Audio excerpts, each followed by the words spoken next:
Allô? Mesdames et messieurs, bonjour. Nous vous souhaitons la bienvenue à cette session. Ladies and gentlemen, good morning. We welcome you to Equal Access to Family Planning topic. And especially, I have the pleasure to moderate this session and have with me personalities that are going to speak on the various experiences in their countries as professionals and then also as volunteers, especially on family planning. I therefore welcome you. You see on the screen, we have a QR code. For those who do not speak French, you can scan and then follow the interpretation in English. Without much ado, we are going to begin the various presentations. And for this session, we have 4 speakers. And you already see 3 here. There is one from Cote d'Ivoire who could not travel to Thailand. Nevertheless, his presentation would be a form of a video play for each one to be able to follow well what he has done with regard to the topic in his country. And so our friends are trying to position the video of our friend.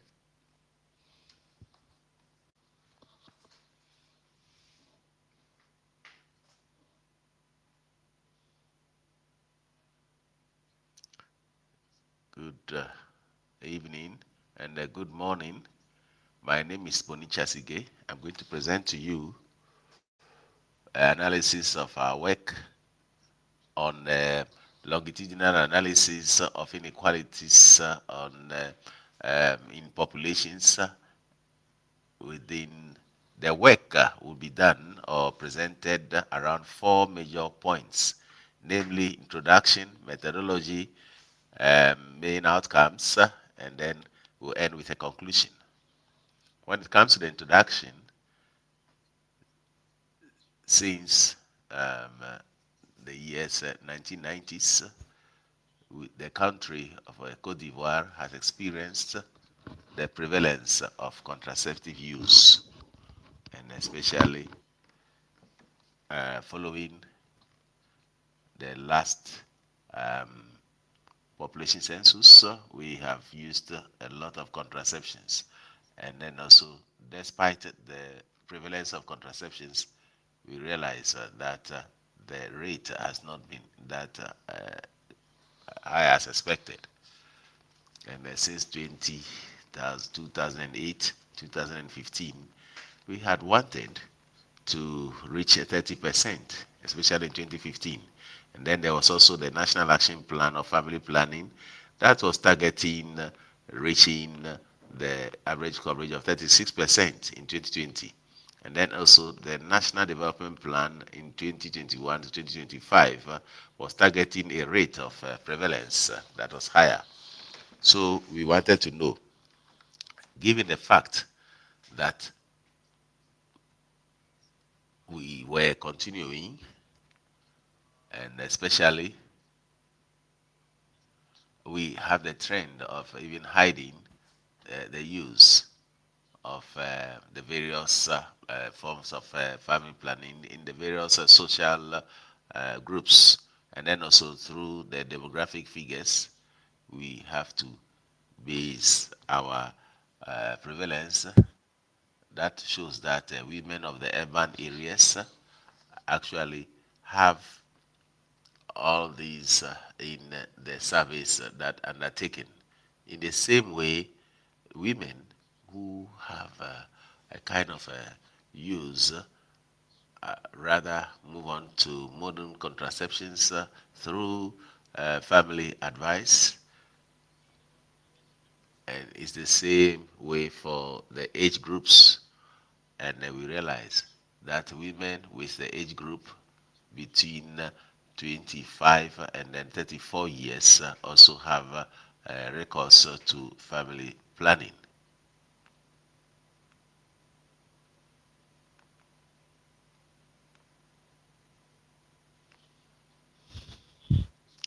And then this observation shows the socio-demographic coverage. And so we have contraception, and then also place to light in light, the use of family planning. And that is why we have as a general goal the entire achievement, and then also analyze the inequalities linked with the various use of contraceptions, and especially for the various women. And then for this general objective or goal, we have to analyze all these inequalities by having recourse to the practice of modern contraception, and especially um, women in union, and associated also with this particular phenomenon. And lastly, we go year by year and see the level of contribution of each creation of each inequalities. As a data, we used the data from the three previous EDS of 1994, then 98 to 99, and then 2011 to 2012.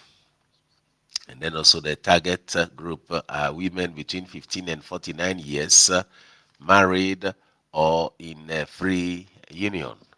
And then also the sizes of these samples are 5,271 women in 1994, 1,863, and the rest. Now, for the variables of the survey, we made use of the modern contraceptive methods. So we had various explanatory variables. And so we have a whole literary review, and especially with the regard to the area of residence, religion, ethnic group, level of the household, and then also the experiences and the rest. In terms of analysis, our method analysis, we have the various work on the regression binary logistics regression.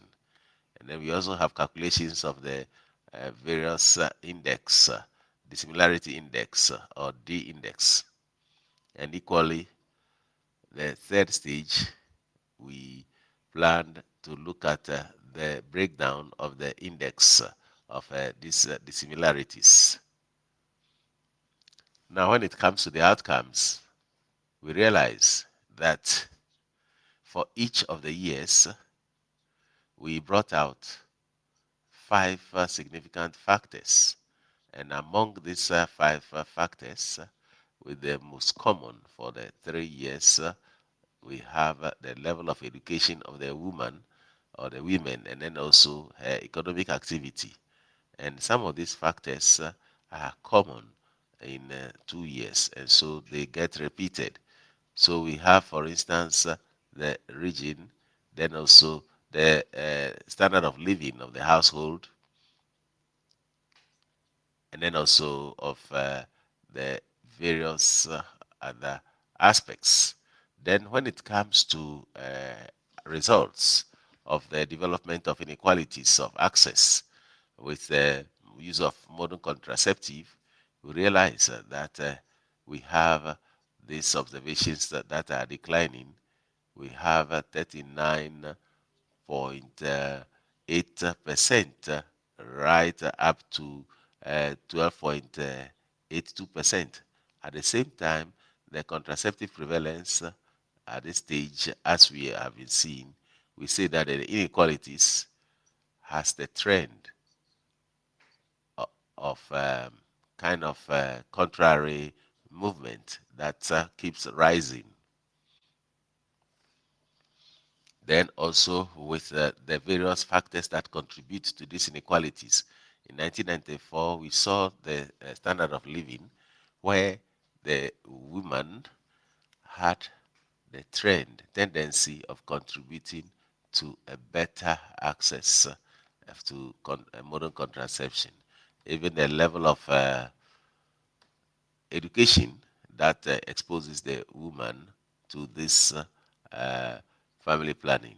Then also in 86 is the level of education that actually explains best the question of inequalities. Then also we have the question of inactivity, economic inactivity of the woman.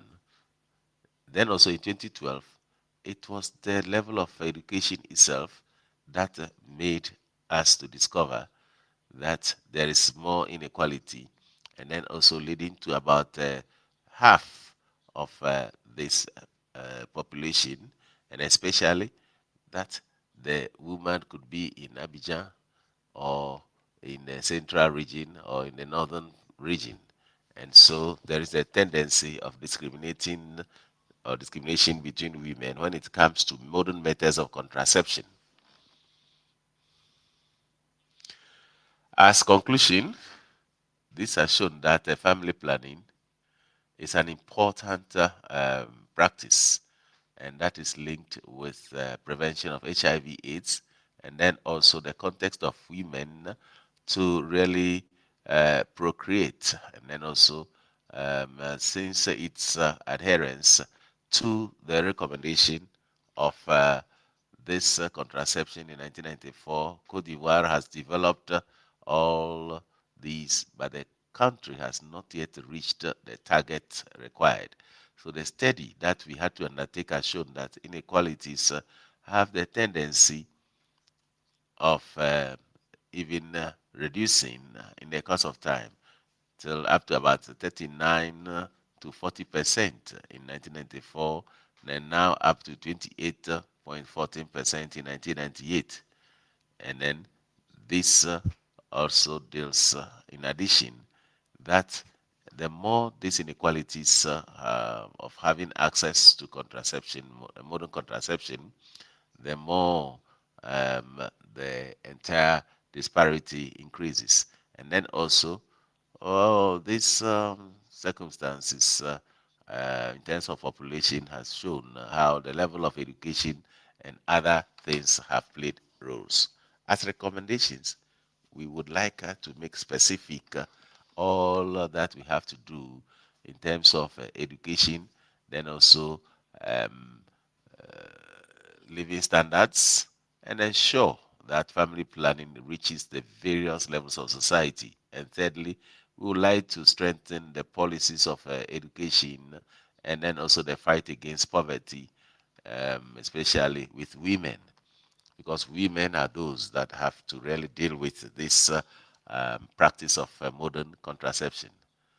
So thank you very much for your kind attention that has been granted me. I thank you. Thank you, Mr. Kone, for this study that has enabled us to understand inequality that exists between access and the various levels of access to family planning. We also realized in this presentation that as and when the contraception methods begin to develop in our various regions, and especially in Cote d'Ivoire, there was an inequality that was showing. But with the study, it was shown that with this inequality, there is now reducing. And so that gives birth to a high rate of contraceptive prevalence. So I thank you for your attention. And with the various interventions, you would have the possibility of asking your questions and then also making your additions if necessary, especially through our invited guests here present. We shall now give the floor to Mr. Abdul Rashid. Mr. Abdul Rashid is the chain official in Perry Stocks. Good morning, ladies and gentlemen. I have the honor to do this presentation. My name is uh, Aladi Bonisila Abdul Rashid Dia. I am the MSI Reproductive Choices Manager in Niger. And I take care of Maristop's Productions. The title is From Exclusion to Total Inclusion. That is my title of my presentation. The presentation will be done on 5 points. First of all, I'm going to present 5. We have the context, and I'll move on to the questions of the research, why we undertook this particular research, the methodology that we used, and then also some results, conclusions, and lessons learned. Let's come to the background. Niger is a country in West Africa that is very vast and highly populated. Today, we have a very young population and we have limited access to sexual health and reproduction. Then in Niger, we have vulnerable people almost everywhere who certain times have difficult access to care in terms of reproductive health.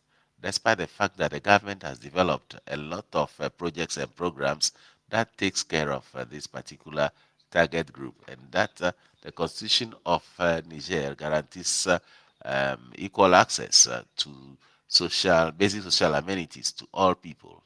There are still a few aspects of vulnerable people who are not taken care of in a kind of operational ways. As I said, Niger has a very young population, and a lot of efforts are deployed in Niger now to improve upon sexual and reproductive health, especially the rate of contraceptive prevalence is up to about 23% for modern contraception. It was in 12% in 2014, and it has risen much as there's still a lot to be done. In practice, people who are living with impairment are not easily accepted in a rural as well as in urban centers. It is more prevalent in the rural areas. The situation exists, and especially with those who are challenged in various forms. Now, the health service providers are not fully trained to ensure an accurate care in terms of health, reproductive health. And this situation is a situation that increases stigmatization towards these people. It is for this reason that Marriage Stops Niger, through the Marriage Stops Ladies channel, has decided to go towards these people to see what can be done together in order to offer them these health services in terms of sexual reproductive life. So we ask ourselves a question: how are we going to succeed in offer these health reproductive services without creating exclusions again? It is for this reason that we defined two specific objectives.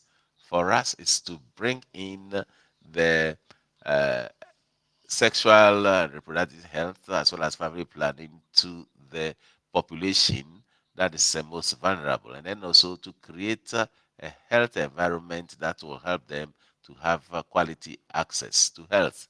And to be able to materialize what we are doing, we involved the health authorities, especially at the Regional Directorate of Health, of Public Health in Niamey, that did the joint supervisions with us to ensure that we are doing the right thing.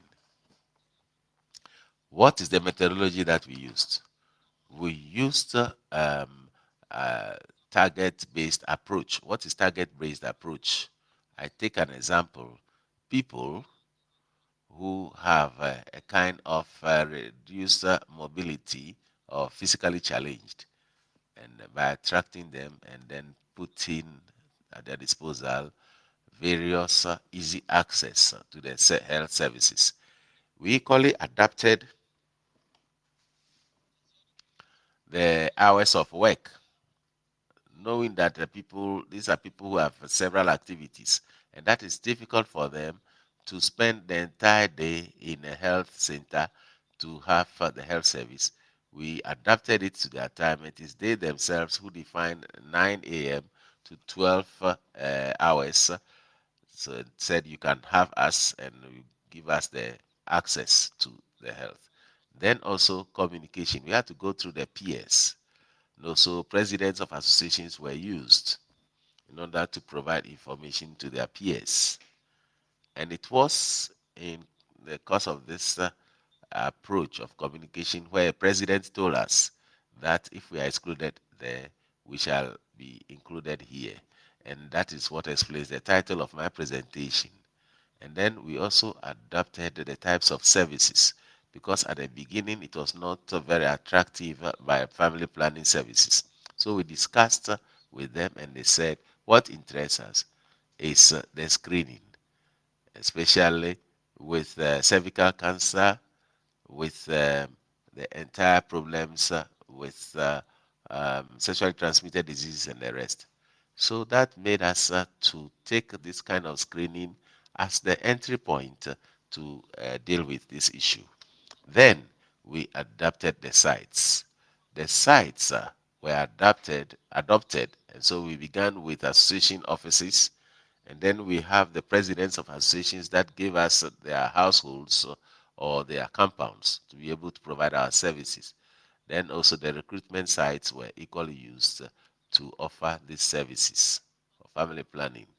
For participants in this particular experiment, I would like to specify that as we began this in 2019, the Directorate of the Population in Niamey facilitated it and allowed us to go towards the target group.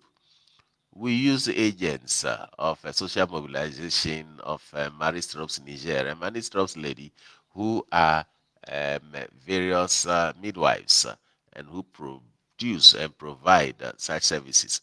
We also use the staff of health centers who work with us and who were reassuring the target groups about what we are trying to do, that it's not anything bad, but we use these associations of this physically challenged and then various community mobilizers who are within the sites for the service provision. Now, what are the results that we achieved? I already said that the results I'm going to present here is what we were able to do in 2019 to 2021.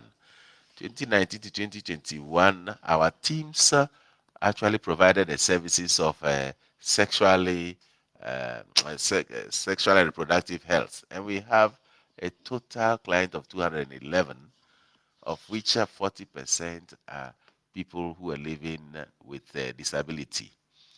And so the targets that we had with the 80 people took a contraception method, and out of the 80, 74 took a longer period method.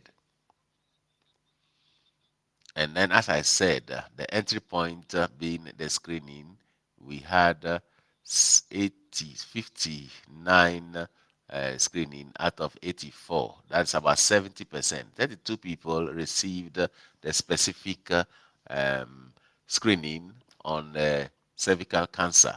And so what we should specify is that out of the 27 that received this particular screening, 24 were found positive, and then we had to quickly give them treatment. In conclusion, and in operational way, what we can keep in mind is that as we adapt the service provision by going towards the target groups and by taking into account their needs for family planning, now, which was not a win for us at the beginning, but what is important was that it's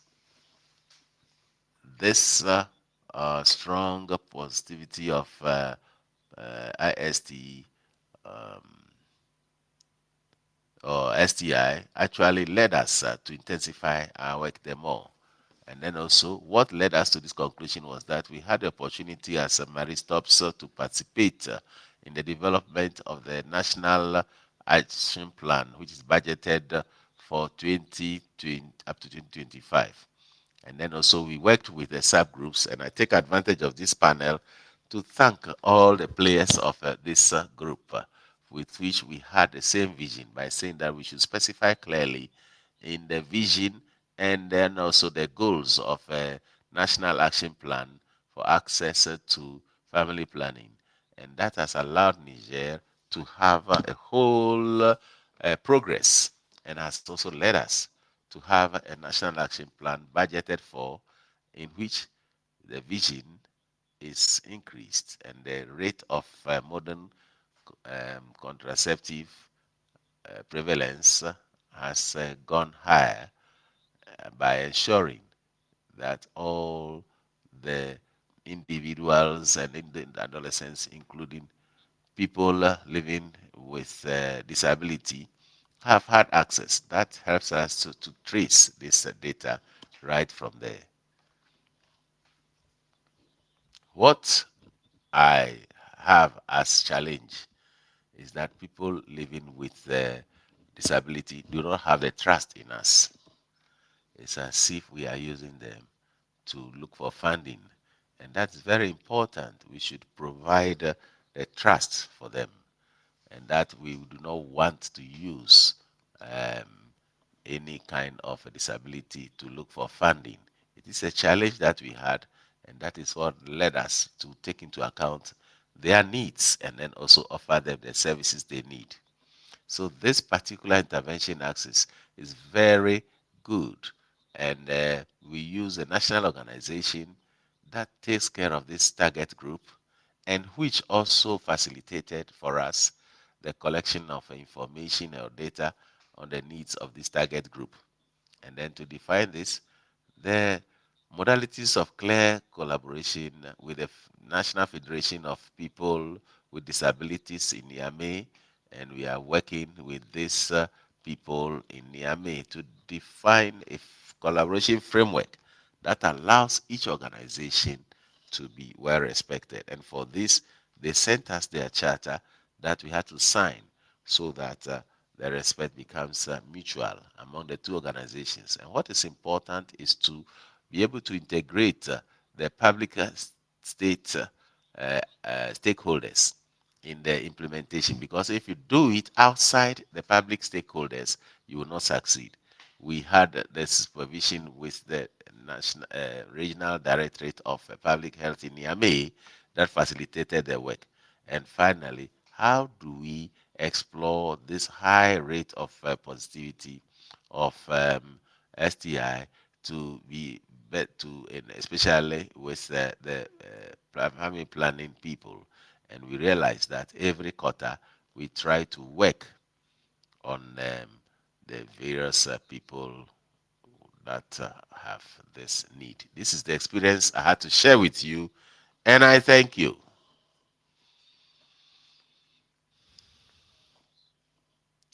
Thank you, Mr. Abdul Rashid. I recall that he is the project manager, and then also with Maristops International in Niger. He also gave us facilitation for access and then also for sexual and reproductive health. And we should also keep in mind that there are several activities that were undertaken, but one should take into account the adaptation of the material. We should adapt the hours of service provision by involving the targets in those who provide these services and so on. Thank you, Mr. Abdul. And we'll now move on to the second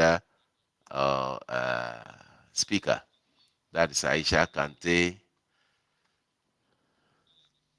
She is a manager for the local authorities and then also president of Young Ambassadors in Senegal within the network for the populations and the trade union movement. And then also her presentation would be on the situation of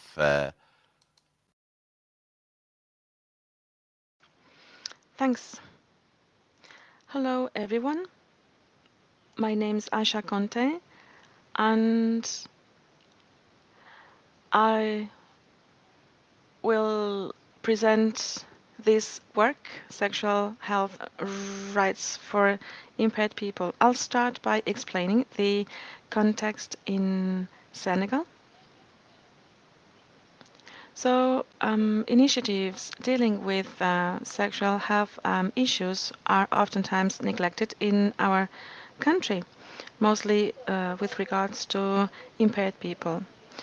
Policies and programs do consider youth globally, but they aren't considering specifically impaired youth.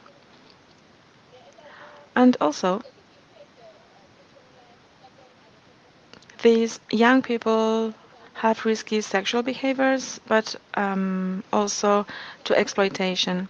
And this is why we implemented this project, which whose aim is to fight against all types of discrimination. And we also want to promote sexual health rights. And we partner with other organizations dealing with non-impaired young people. But well, we work in this field of sexual and reproductive health. Now, the advocacy intervention that we wanted to implement, well, we implemented it 1 year ago, and in the first year we started reviewing the documentation. Why did we do so? Well, because we wanted to know the different initiatives that are implemented in our country regarding impaired people, but we also wanted to find some important advocacy recommendations. We want to know the needs of these people. So having a project for them is not enough. We need to go beyond this. Then, after this documentation review, we had two working sessions with local authorities in Pekin and Tambacounda. This is a pilot phase project. So, for the first year, we are in this Tambacounda region in Senegal, but we are also present in Dakar, more precisely in the city of Pekin.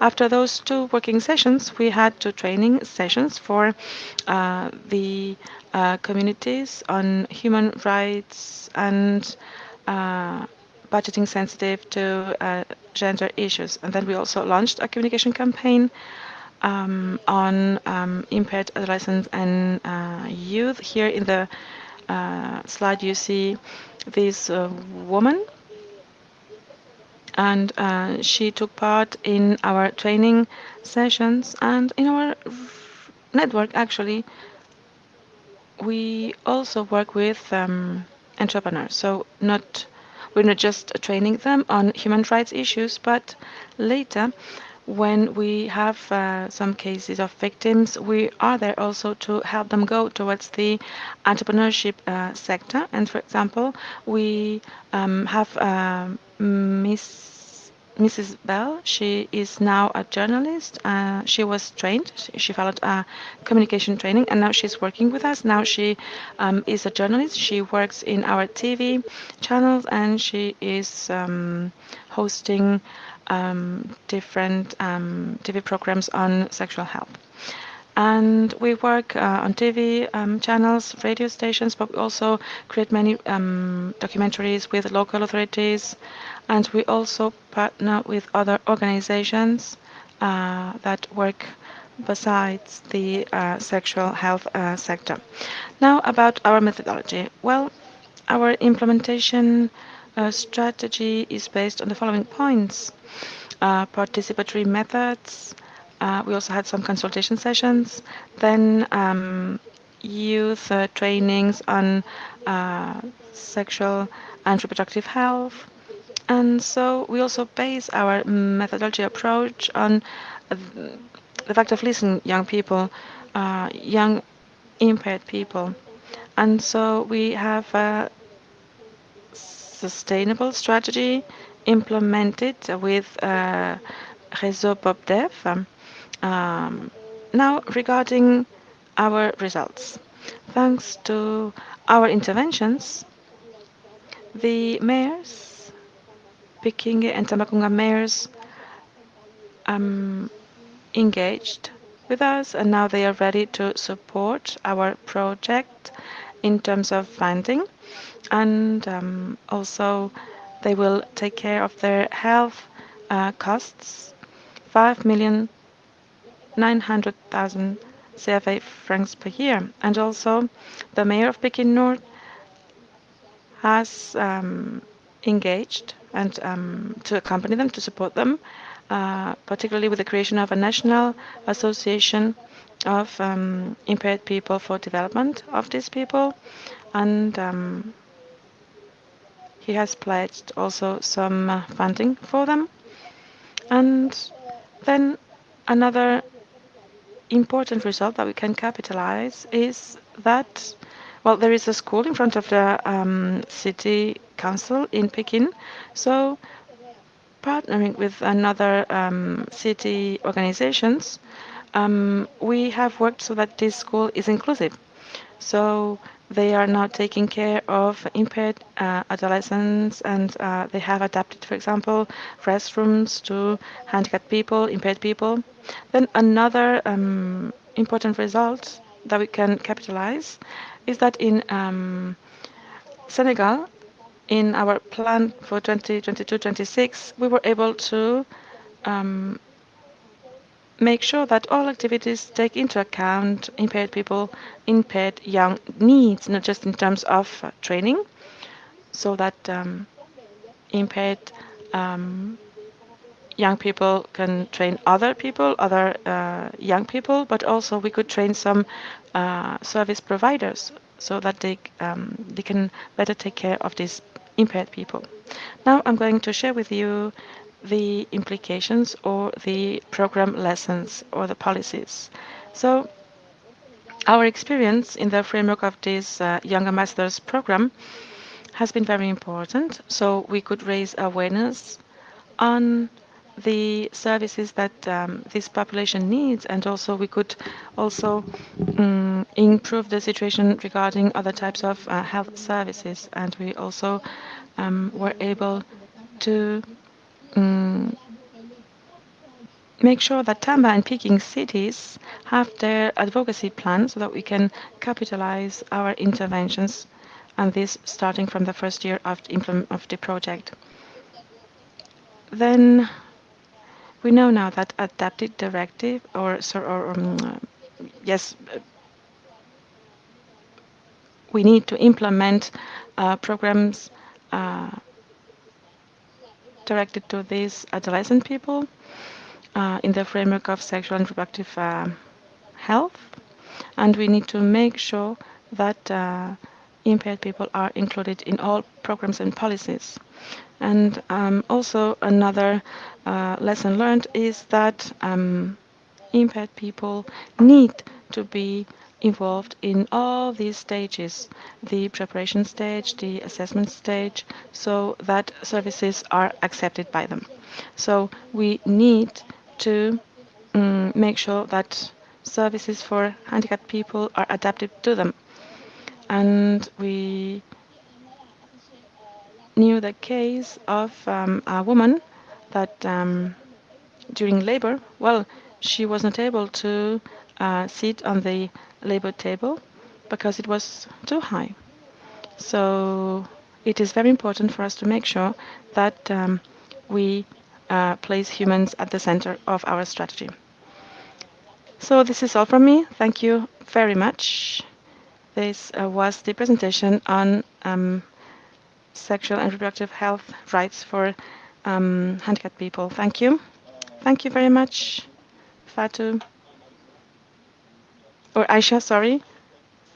So, as you said, we need to involve young handicapped people in these services designed, also authorities, and we need to um, develop their capacities, and we need to make sure that we have sustainable strategies so that we can have effects in the long term also.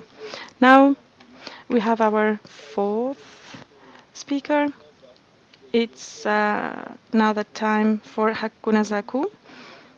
He's a technical program coordinator in Pathfinder International in Niger, and he's going to uh, present now his work. You have now the floor. Thank you, Mr. Chair. So I'm really happy to be here in this very important global conference on family planning. So I have the pleasure to share with you um, on this very important question of equity in access to family planning services, and more precisely with regards to handicapped people, mostly deaf people. And ladies and gentlemen, we all want to get very important results, but this can be possible when all components of our population have access to family planning services in an equitable way, and including, of course, deaf people. And this is also the case in a country such as Niger, which has a very important increase of population. And so projections say that by 2050, we will have 55 million inhabitants, double uh, than now. So 4.2% are handicapped people and 10% are deaf people.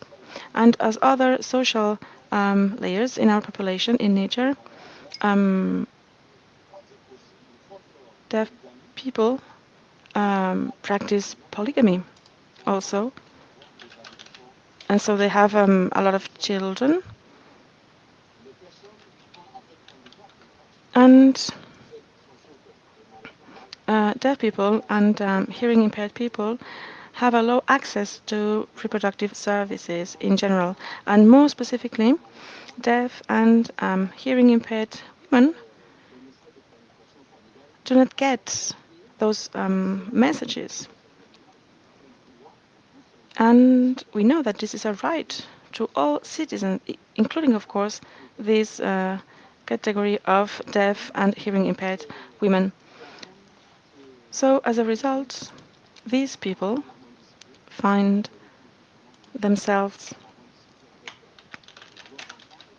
in a begging situation, and this throughout our country and in some sub-regions. So if we want to meet the needs of this sub-category of people who are marginalized, um, Pathfinder, through this project funded by the Bill and Melinda Gates Foundation, uh, we implemented this project, which is supported by Public Health Ministry in Niger, and we really want to target deaf and hearing impaired people with very clear messages which are adapted to their impairment situation. So we prepared some communication tools in sign language. So we designed these tools which are adapted to this population, and they inform about all the family planning methods. So we did this for service providers and also for deaf and hearing impaired people. So, how did we proceed? Well, in this partnership with the ministry, in our country, we identified and transformed the FP messages in a sign language for deaf and hearing impaired people. As I said before, we needed to make sure that public authorities and providers owned those tools. We needed to do some advocacy activities, um, and we also needed to um, involve the different associations through uh, awareness raising sessions in different levels, and this has been monitored by public services, by, for example, the direction of the promotion for handicapped people at the Ministry of Public Health in Niger. Now, allow me to insist on this very important stage regarding the tool design and preparation. So this was the first time for us. It is not easy to transform your tools and the main messages on sexual and reproductive health in sign language. So first, we needed to um, have an inventory of the main messages used in health trainings so that we can translate these into sign languages. So the messages conveyed by all the stakeholders operating in this field. Then we needed to um, work with specialist interpreters in sign languages so that they could interpret all messages. Everything was then adapted to deaf and hearing impaired people. And since these tools need to be used by public services, we also created a technical control committee made up by national experts in charge of social inclusion in our country, and also with some representatives of the Deaf and Hearing Impaired People Association to control the quality of our work before implementing those tools among a sample of deaf and hearing impaired people in our country. And then we needed to validate this nationally, and for that we involved all the national stakeholders, and we also needed to centralize the public services, health public services and non-health public services, and also the associations.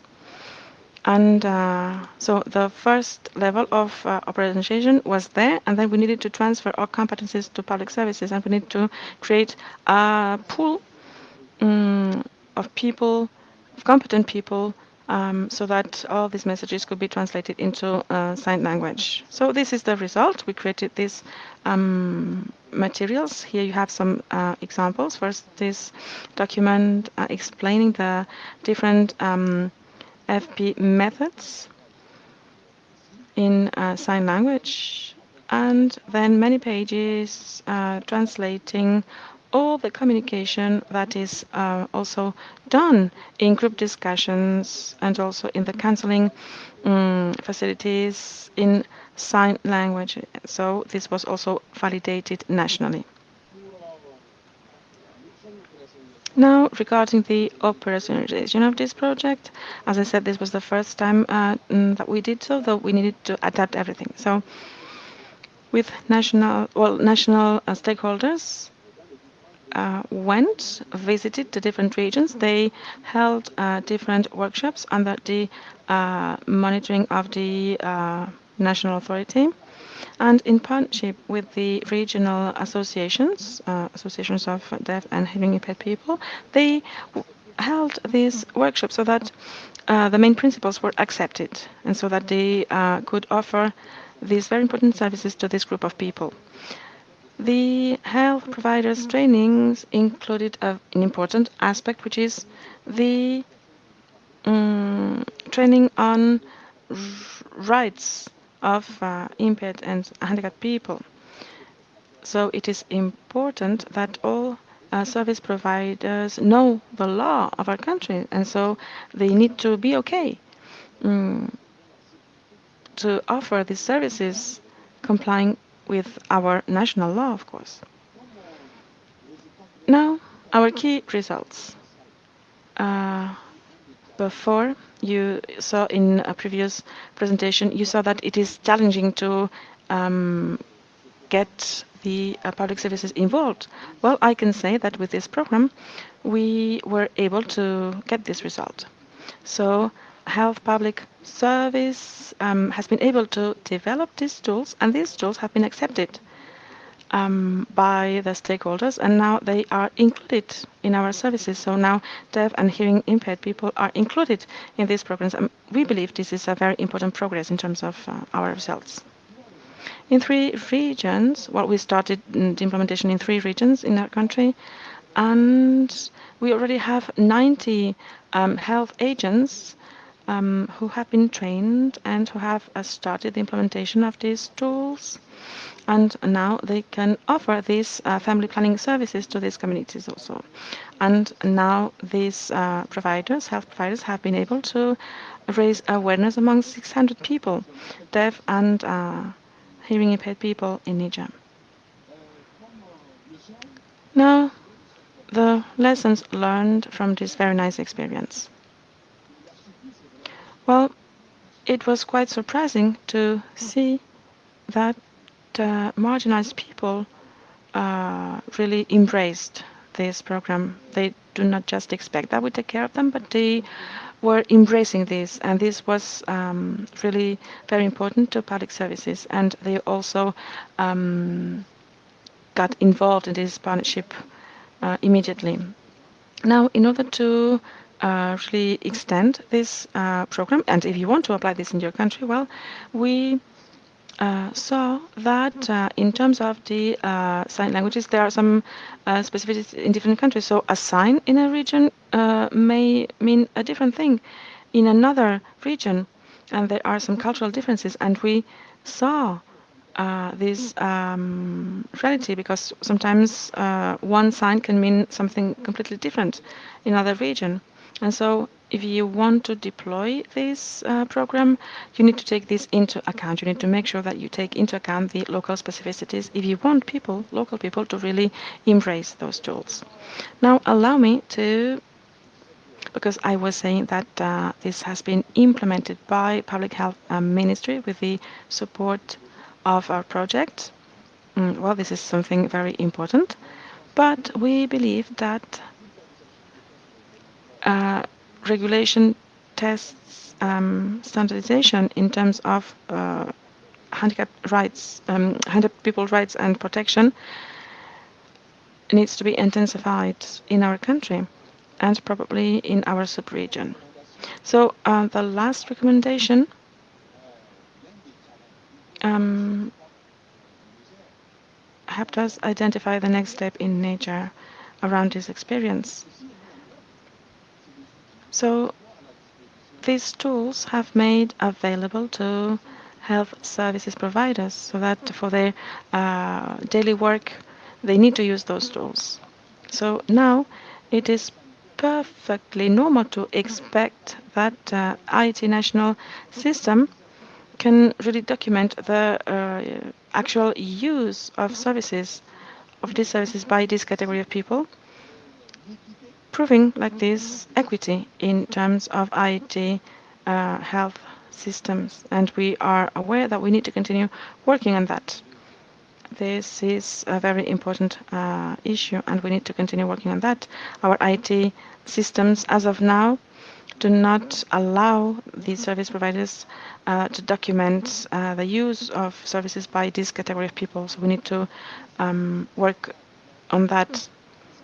But well, this is already integrated in our national plan of family planning 2021-2025. And so this will allow us to strengthen the collaboration with health facilities so that we can also integrate this data reporting level in our IT national systems. This is normal, and this is going to be a reality sometime soon. Okay, so this is the result of our project, very nice project, and I believe that time has come to really apply the slogan of this conference, which is Family Planning for All. Thank you very much. Thank you. Mr. Abuna, coming from Niger. He's the director of the Pathfinder program in Niger, and he has presented on equity in service, family planning service access for handicapped people. Thank you very much. Now, ladies and gentlemen, we come to the Q&A session. So if you have any questions or any comments on the presentations that we've had, you have here two mics. So now we will be giving you the floor, and please you go and you need to use the mic. So first the first people, and then you, ma'am. So please. stand up and use the mic. Okay, hello, thank you. First, I would like to congratulate you for these very nice things that you do in your countries for people living with an impairment. I have a question for a doctor and for a Senegal representative. Which were the main challenges that you found on the field regarding the awareness raising and also the different screening campaigns that you implemented with young people, and which are the solutions that you could identify? Thank you. Thanks. We'll take a second question. Then I remind you that we just have around 10 minutes for questions. So please go straight to the point. Thank you. Okay, hello. Rina Musa. I come from Niger, and I am also a handicapped people, and I am so proud to take part in this session. And I have some comments. Sorry, but she needs to use the mic. So I will start with Asha. I congratulate you also because I also met people from Senegal, a handicapped person from Senegal, because Senegal is the chair country of the West African Association, and Senegal is really proud of this. And also, you said we do not need to talk about them, but we need to get them involved. You are completely right. So I would like to see handicapped people presenting here. So I represent my country, and I also represent this community. And it is very important taking into account the problems that our community faces. Now, regarding the other speaker, excuse me, Abdurrashid. So you mentioned the lack of trust of handicapped people during your sessions. Yes, sure, they will not trust you because if you do not get them involved, they will not trust you because today handicapped people go through hell in their families. They really suffer a lot. And oftentimes, decisions are made on behalf of these handicapped people by their spouse's family, oftentimes. So that's why it is important to get them involved because we are in this situation, but it is not our choice. So you need to get these people involved so that they are able to tell you their truth. So not we say nothing for us without us. So you need to get these people involved, and they need to be there, and you need to meet them to for you to get to know their reality. And like this, these handicapped people will be able to share with you what their life is about.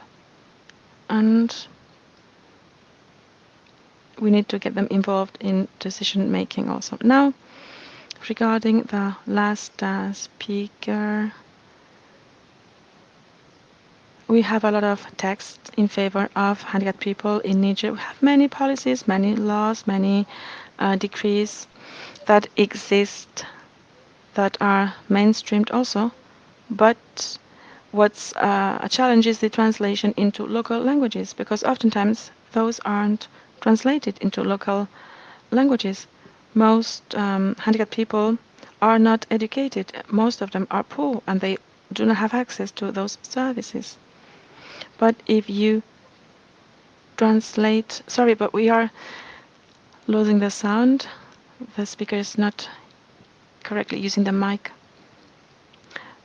So if you translate this into sign languages, you also need to translate this into local languages. Okay, now we will give the floor to the speakers so that they can answer to your questions, and then we will take another round of questions. Who wants to start? Maybe. Okay, Aisha, go ahead.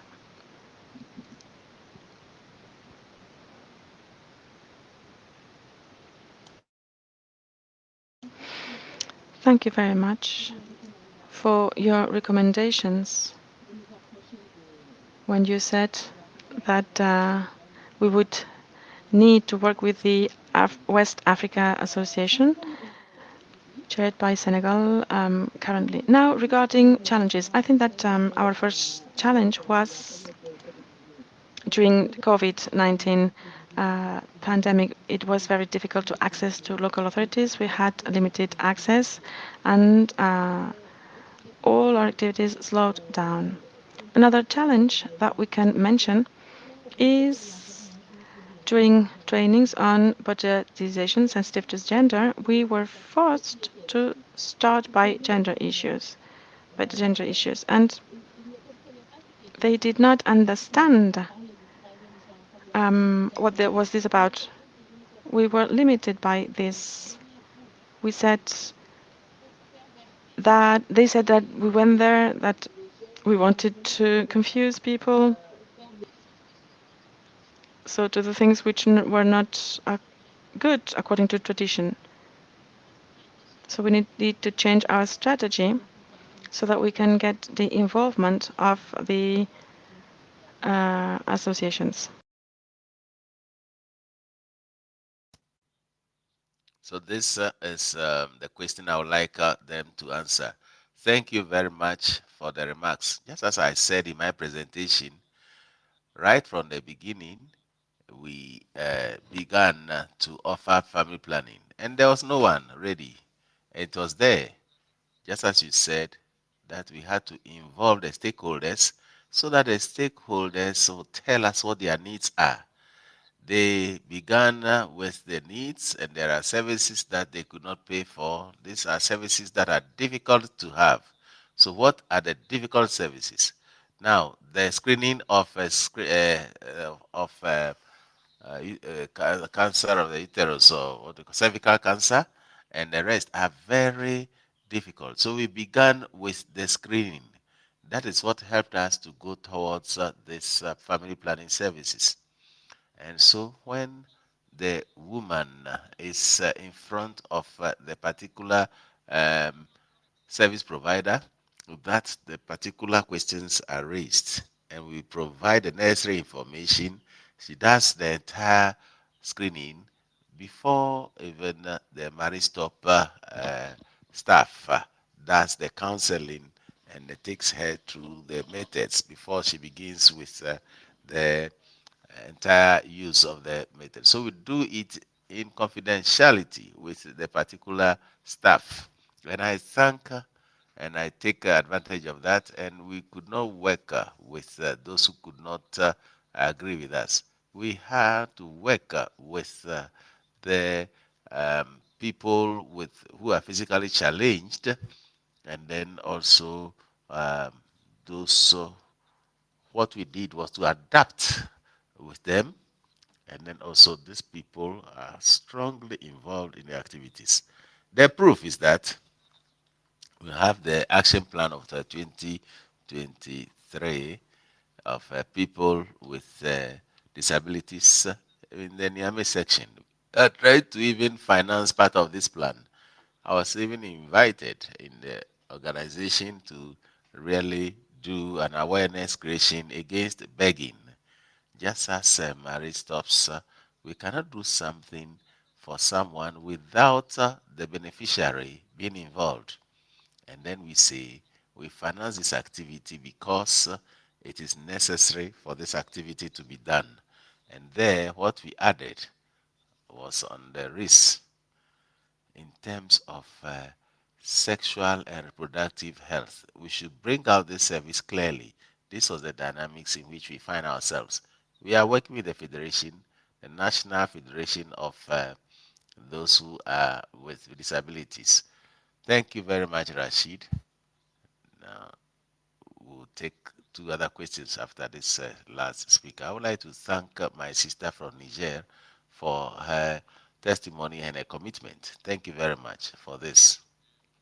And the program that I presented is a program that is managed and implemented by the Ministry of Health through the Directorate of the Promotion of People with Disabilities and Social Handicap. That is why, as the sector ministry with the Association of People with Disabilities and others that you don't even know in Niger, and all the repertoires, that facilitated the collaboration with them. And so they were involved at the national level up to the regional level.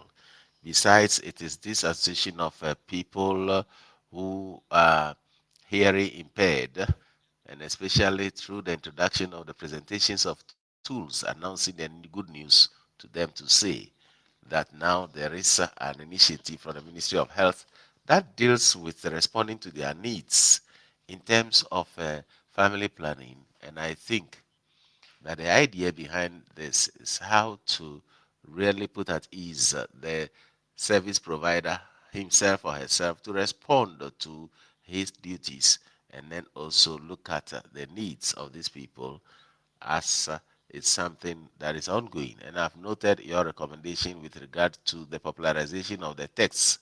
A lot has been done, but we shall continue to reflect together and then see to the translation, and then also see how we can strengthen this particular popularization, and especially in the Ministry of Health. But then these people need to know that they are protected and that they can do the work. And this is an entire field of work. Thank you, Mr. Huna. We'll take two more.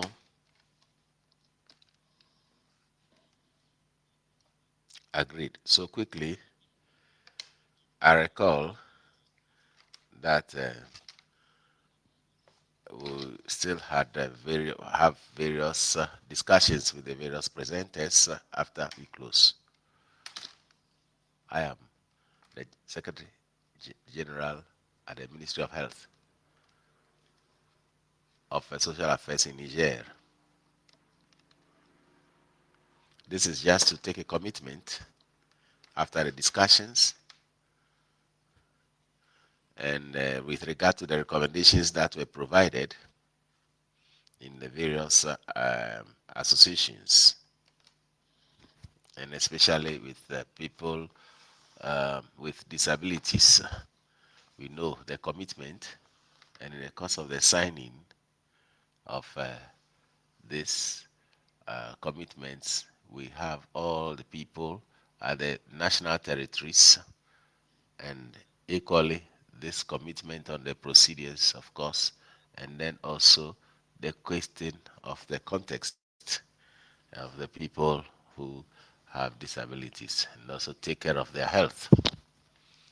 Now, His Excellency President Bazoum Mohammed also um, had to add, especially with the population side, so that we look at issues of people with these disabilities. That's why we would like to incorporate it in the Ministry of Health's work, so that we look at it and to ensure that we can implement this aspect. Thank you, Mr. We shall move on quickly. The microphone to the back. Thank you for the commitment that you have taken and that you are reiterating it. Thank you for this session of the youth, and we give the floor to the agent. That's also good. So just to congratulate the presentations, we have appreciated them a lot, and we had tools as service providers, and if today we have these advocacy tools, we have to do the advocacy on this contraceptive prevalence. And then also we still remain a little concerned. But when I heard the presentation on the hearing impaired, I understood that we are speaking about the same thing. Because what interests us as service providers is where we can influence these people that we cannot have with regard to family planning.